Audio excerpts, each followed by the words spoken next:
Good day to you, my brothers and sisters, children of the Lord. I am coming to you from the wilderness, which is spiritually where we all are. Last week, we introduced a new challenge of committing 10 minutes of daily meditation to God. And if you remember, this was intended to imitate the prayerful solitude which our Lord pursued in the wilderness after his baptism. For 40 days and 40 nights, Jesus was there in the wilderness, preparing through fasting and prayer, so that he might have the spiritual strength to begin his work here on earth.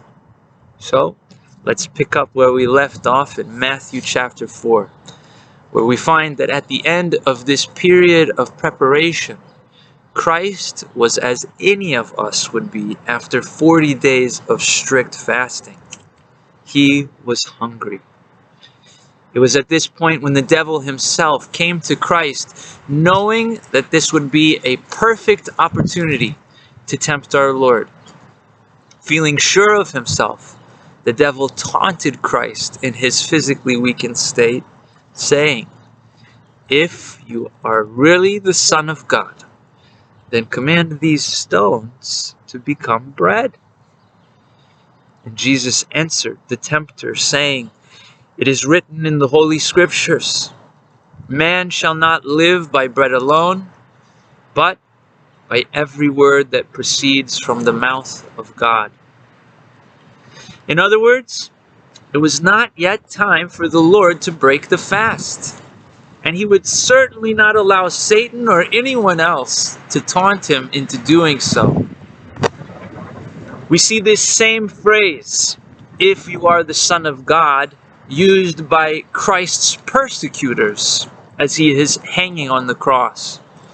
In both cases, Jesus makes it clear that he would not use his limitless power on his own behalf, doing something that would only benefit himself. Now, there are a lot of points to take away from this first instance of temptation in the desert, all of which are worth exploring. But for the purposes of our 40-day challenge, what I would like to focus on is the fact that temptation is used to divide us from God. We know that Jesus, the Son of God, the Father, was sent here with a very specific purpose. If he had done anything that went against that purpose, he would be setting himself apart from God. The Father's will had to be Jesus' will too. All of this is to say that if you are starting to feel weak in these challenges, it is by design. We are giving up our distractions to focus, and focus requires effort, meaning it is going to be difficult. And when things are difficult, struggle can be expected. We have disrupted our usual habits to take a step back and ask the questions, the important questions, the questions which are crucial to our spiritual development, to our development as human beings. Do I actually need X, Y, Z? Do certain activities add to my life or take away from it? What kind of person am I? And how can I better myself? More importantly, we are intentionally giving ourselves the space to check on our relationship with God. So, for week 3 of Lent, I want to give you something that is going to help fight off those temptations. A way of keeping our hands busy. Linked below is an instructional video on how to make a traditional Orthodox prayer rope. And with 33 days left until we celebrate the resurrection of our Lord, I challenge you to 1 knot a day. The knotting technique is not easily mastered, and it requires an intense focus that, from my experience, can only be accomplished with a prayerful mindset. The knots will work to help us keep on the path, stay the straight and narrow, knowing that with each knot, we are 1 step closer to the goal line.